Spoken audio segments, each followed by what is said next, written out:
ఇవాళ జగదేవి గుట్ట నుంచి నా బలగం వచ్చింది గట్టిగా చప్పట్లతో వాళ్ళందరికీ నేను జగదేవి గుట్ట చేస్తా ఉన్నా. ఊరూరు తిరిగి వచ్చినా నా తిరుమలగిరి నీ ఒడిలోకి రాకుండా నా బతుకుతాయి. మా ఊరు మాలిపురము అనే మనసు గంగ జనము బలే బలే జాలి గుణము కొత్త రాజులే మా బలము.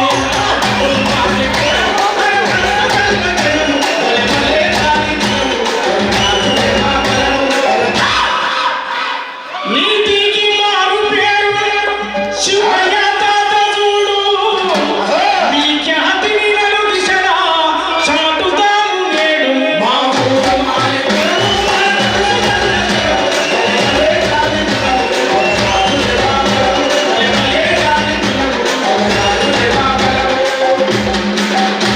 అట్లా పడిలేసే వయసులో పల్లంతకన తిరిగి ఆట పాటలాడుకున్నా పండు వెన్నెలగా ఆశలని జాము రాత్రిలో నిదురన్నదే ఎరుగకున్నా.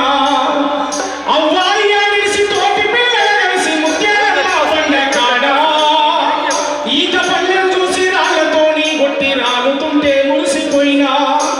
ఒకరిక ఒకరికి పండ చారుతుంటే గుండె నిండా పొంగే ఆనందం. ఓ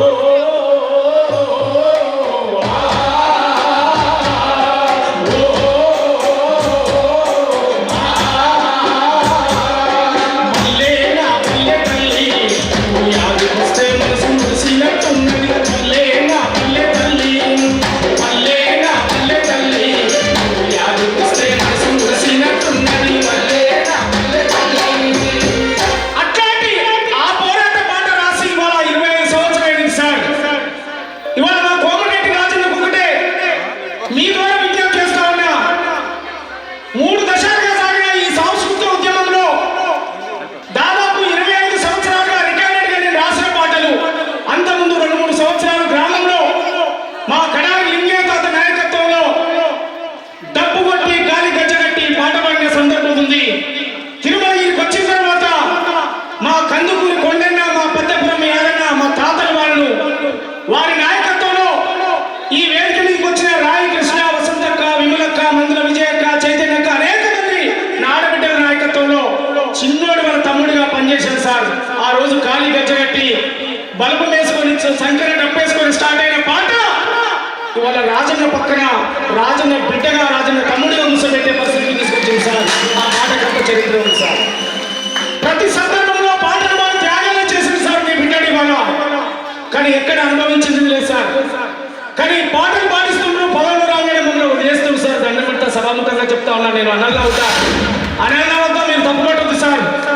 మా పాట ఉపయోగిస్తున్నారు, మమ్మల్ని రోడ్డు కుదిలేస్తున్నారు, గాలి కుదిలేస్తున్నారు సార్. పుట్టని కష్టం చేసి కడుపులో పేగులు వచ్చేటట్టు మాడుతున్నాం సార్. వాడుకుంటున్నారు, సిగ్గెత్తున్నారు, గేట్ల కడిగిలో పెడుతున్నారు సార్. అపాయింట్మెంట్ ఇవ్వకుంటారు, గేట్ల కడిగిలో పెడుతున్నారు సార్. అపాయింట్మెంట్ ఇవ్వకుండా ఈ అవమానాలు వచ్చి పడుతుంది సార్. ఎటు కాకుండా అవుతుంది సార్ మా లైఫ్.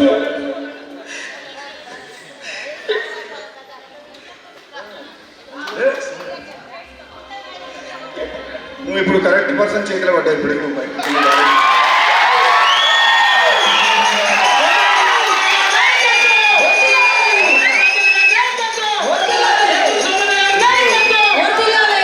నిజమైన ఉద్యమకారులు కళాకారులేదే ఈ తెలంగాణ రాలేదు. ఆంధ్రలో ఉన్న ఉద్యమకారులు కళాకారులు నువ్వు ఒక ముఖ్యమైన పాత్ర పోషించిన మనిషివి. ఇటువంటి వ్యక్తులకు అన్యాయం జరుగుతుంటే చూస్తూ ఊరుకుంటా నేను కూడా కూర్చోలేను. సమయం వచ్చినప్పుడు నీకు న్యాయం జరిగే విధంగా నీకోసం నేను కొట్లాడతా అని చెప్పి సభాముఖంగా తెలియజేస్తున్నాను.